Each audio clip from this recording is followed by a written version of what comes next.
May kumukuha dito ng maramihan kuya. Oo. Magkano isang bag? Ayun, 400. 400 yun, no? Wow. Yun, good morning mga brodson. Dito tayo ngayon sa Santa Maria. Check natin kung meron pa silang bentang pechay. Dito tayo sa tabi ng ilog.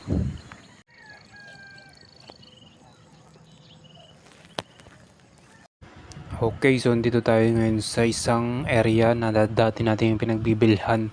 Pero hindi daw sila nagbebenta ngayon dahil maliliit pa yung tanim. Then, hindi na ganun kaganda daw yung klase. So, ito yung mga nahuli na natanim. So, pinapaano lang yan, pinapalaki. So, wrong timing lang yung punta natin para makakuha ng pechay. Pero, check natin sa iba kung meron pa po. So, meron din silang tanim dito na ampalaya sa gilid. Okay, so May na. So, patapos na rin kasi yung pagtanim ng pechay. So, summer lang to mga brad. Okay, so ito yung mga papitas na rin. Pwede kayo mag-direct dito kumuha pag once na bumalik na ulit yung pagtatanim nila ng pechay. So, medyo malayo din tong area to. Then, dito yung mga dati may tubig dito. Ngayon, wala na po eh. Dahil wala nang ilang tinatanim. So, yun yung mga hose na ginagamit. Then, yung papaya yan. Yan po, kung dyan sila kumukuha ng tubig. So, nasa ano pa rin natin, previous video natin yung iba. Then, yan, kalawak. Pag morning, maraming nagdidilig dyan. Pero ngayon, wala masyado na. Dahil, yun nga, patapos na rin yung season ng pechay. Yan po yung mga, papaya nila. Ayan. So, rin yung iba, meron din ditong radish. Dati dito may redong radish dito. Ayan po. Ito yung radish. Yun yung bulaklak niya. Ito yung pala yung bulaklak niya. So, dyan sila kukuha ng binhi. Then, yun yung ulit itatanim nila. So, may mga radish din silang tanim. Pero hindi ganun karami. Mas marami pa rin yung pechay. Yan pala yung bulaklak nyo. Pero yung pechay hindi nila pinapa-bulaklak. So, siguro ito hindi yung mga hindi na nabenta. Ayun, medyo madamo na. Pero dati hindi po ganyan yung kadamo. Okay, so nandito naman tayo sa isang part na malilit pa na area ng pechay. So, yun o. Okay, so mga ilang plat to. Mahaba. Then, ang last na daw dito, per bag. Kung gusto mo bumili, per bag po ang lang. Meron naman mga tingi-tingi. 30, 40, ganun. Depende sa ilan bibilhin mo. So, yung last na bili ko dito, yung 40, marami na.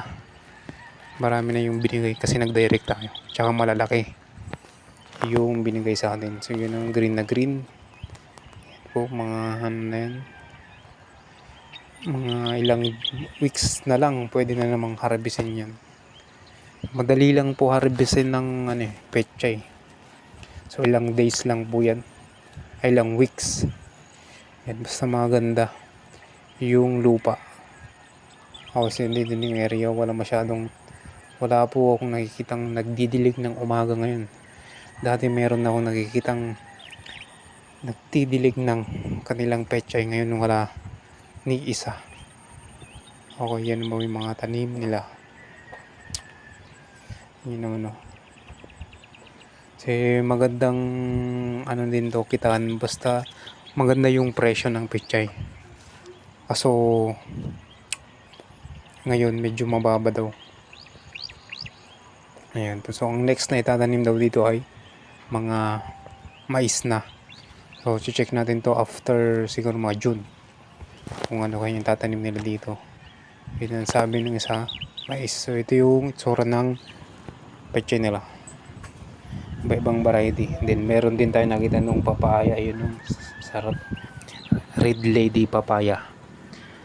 Ayan, mga nasa 10, mahigit na 10 puno yan, pero ang dami yan, bunga oh.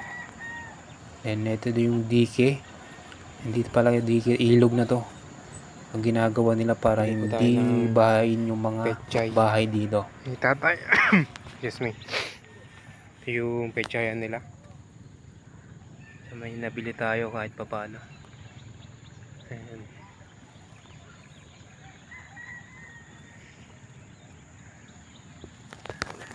Okay, dahil mas fresh siya. Fresh the farm the farm. 30 lang kuya. Ulam lang. Pag summer ang mahirap to kuya no. Mahirap, oh. Sobrang init pa. Pahinto natin kami sa pagtatanim. Pahinto na sa pagtatanim, mais na itatanim. Ay, mais na itatanim nyo dito. Pag tagulan kuya. Ay dito, pagka dito, hindi pa, alam mo itatanim dito. Inaabot kasi ito ng tubig eh. So dyan sa ano, kabila. Sa babaw. Punta ko dito no, February pa ata yun. Pero marami pa nun eh. Napakahirap na mag-alaga ngayon. Pag ganito no. Matagal nyo ng ano to kaya? Tinatanim. Tagal na. Taon na no. Nabindi ng taon na. Ang tagal na. 15 years. Expert na kayo dyan. Ay, no.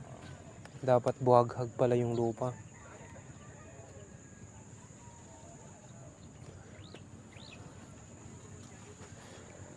Pag sa ano, yung mga insekto ko ano yung ano, pang-spray dun?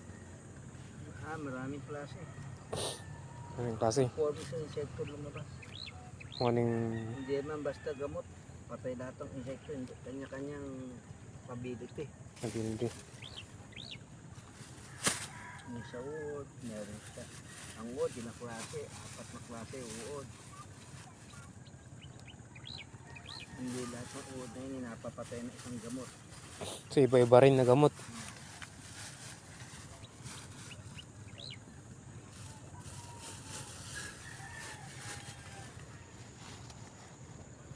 May kumukuha dito ng ano, maramihan kuya. Oo. Magkano isang bag? Ayun, 400. 400 yun no. Ito yun ang kuha nating pechay. 30 pesos.